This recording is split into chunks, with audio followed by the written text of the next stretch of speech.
It started falling just after 3 a.m., not with thunder or lightning, just the sound of a quiet, misting rain. The kind that settles in gently, unnoticed at first, until it begins to cling to everything. In Oakville, Washington, rain was part of life, a rhythm of the Pacific Northwest, familiar, predictable. But this wasn't rain. It made no splashes, no puddles, just a slick film across windshields, porch railings, barns, and fence posts. As dawn rolled in, the town's 600 residents stepped outside and looked down. And then they looked again. A strange, gelatinous substance clung to everything it touched. It wasn't water. It wasn't even close. It looked like soft, clear jelly, almost like hail, but it didn't bounce. It had no color, no odor, and yet it spread across driveways and rooftops like something spilled from the sky in clumps. Some described it as feeling like jello. Others said it crumbled like wet tissue. A few brave, or foolish, people touched it with their bare hands. That same day, they started getting sick. One of the first was Dottie Hearn. A sturdy woman in her 60s, Dottie lived just outside town. That morning, she stepped onto her porch, noticed the strange texture on her wood railing, and ran her hand along it. She thought it might have been tree sap. She wiped it on her apron and went back inside. By noon, she was dizzy. By mid-afternoon, she collapsed on her kitchen floor. Her daughter and son-in-law rushed over, only to find themselves feeling lightheaded, nauseous, and foggy within hours of arriving. They hadn't touched the substance directly, but they had stepped through it in the yard. They weren't alone. At least a dozen others came down with the same symptoms within the next 48 hours. Intense nausea, difficulty breathing, blurred vision, fatigue, and a bone-deep ache that no medicine seemed to touch. Some residents were bedridden for weeks. Others, mostly elderly or immunocompromised, were hospitalized. And then, 5 days later, it rained again. More blobs. Same consistency, same bizarre coverage. Not every inch of town was affected, but wherever the substance appeared, sickness followed. Over the next 3 weeks, it happened 6 times. Always without warning. No thunder, no cold front, just silence, and then slime. The local medical clinic, overwhelmed by patients with the same puzzling symptoms, contacted the state health department. But by the time officials arrived, the substance had already dissolved or been washed away by real rain, and no one had answers. So, residents took matters into their own hands. Officer David Lacey was one of the first to collect a sample. While out on patrol during the first event, he noticed his windshield was covered in the goo. He pulled into a gas station and wiped it off with a glove. He took the glove, still covered in the jelly, and preserved it for testing. Meanwhile, Sunny Barclift, Dottie Hearn's daughter, began her own investigation. She contacted microbiologists, preserved blobs in her freezer, and sent samples to independent labs. The results were shocking. The Washington State Department of Health initially claimed the substance was a mix of various cells, including human white blood cells, but the samples had no nuclei, meaning the cells were dead or synthetic. Another lab claimed the blobs contained 2 strains of bacteria, Pseudomonas fluorescens, common in soil and water, and Enterobacter cloacae, a bacterium found in the human digestive tract. The question was obvious. Why would something falling from the sky contain human intestinal bacteria? Theories emerged. One popular idea was that the military had accidentally or intentionally dumped waste or biological material over Oakville. The town was within flying range of McCord Air Force Base, and residents reported hearing and seeing low-flying aircraft before and after the blob incidents. Some swore they heard planes overhead on the nights it rained, planes flying slow, low, and without lights. The military denied everything. Then came another theory, a bombing run gone wrong.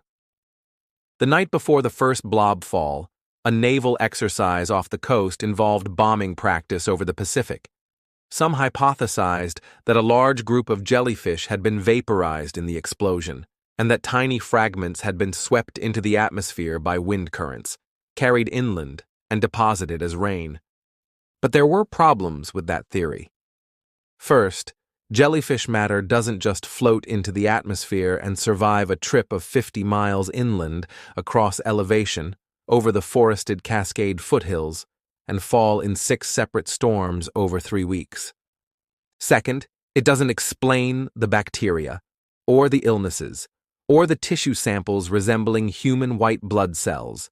Jellyfish don't contain Enterobacter cloaca, nor do they cause humans to collapse from nausea and fatigue within hours. And jellyfish certainly don't reappear on rooftops like clockwork.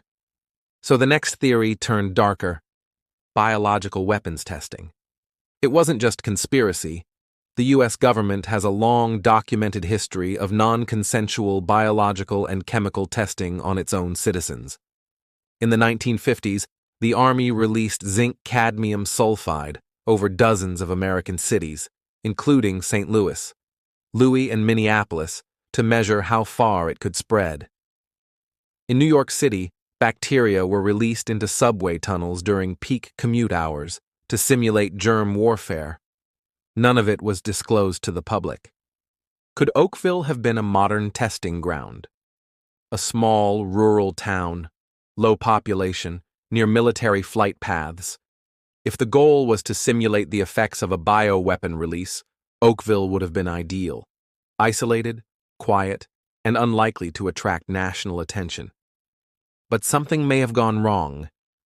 What if the agent used was never supposed to cause actual harm?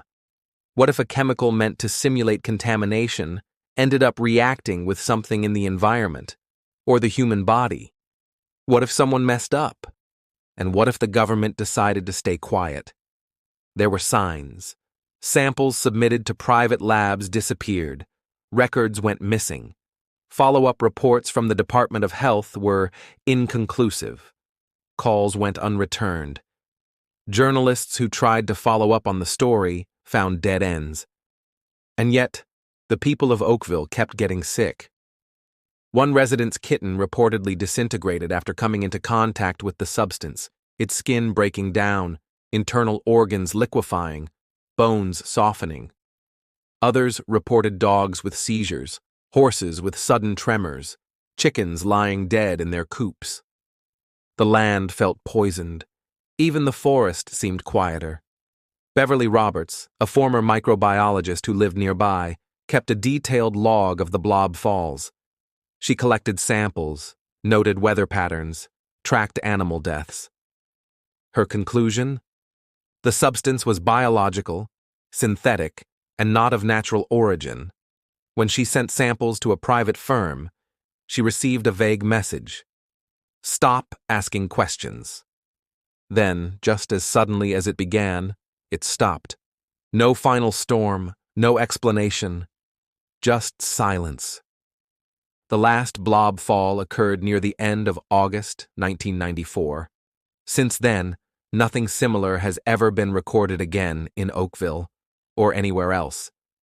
It remains one of the most baffling underreported mysteries in modern U.S. history. No official agency has explained what happened. The military denies involvement. The CDC has no record of investigation. The state health department calls the case unresolved. But for the people who lived through it, the terror was real. The illnesses were real. The sticky residue that covered their homes and bodies was very real. They remember waking up to a world that felt off, like nature had turned its back on them, like something was being tested, like someone was watching. And they still wonder what exactly came down from the sky that summer. Because it wasn't water, it wasn't hail, it wasn't natural. And if it wasn't natural, then someone made it. Someone released it. Someone let it fall. Maybe it was an accident. Maybe it was a test.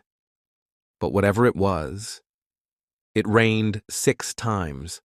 It made people sick. And no one ever answered for it. Thank you for listening to The Lantern's Tale.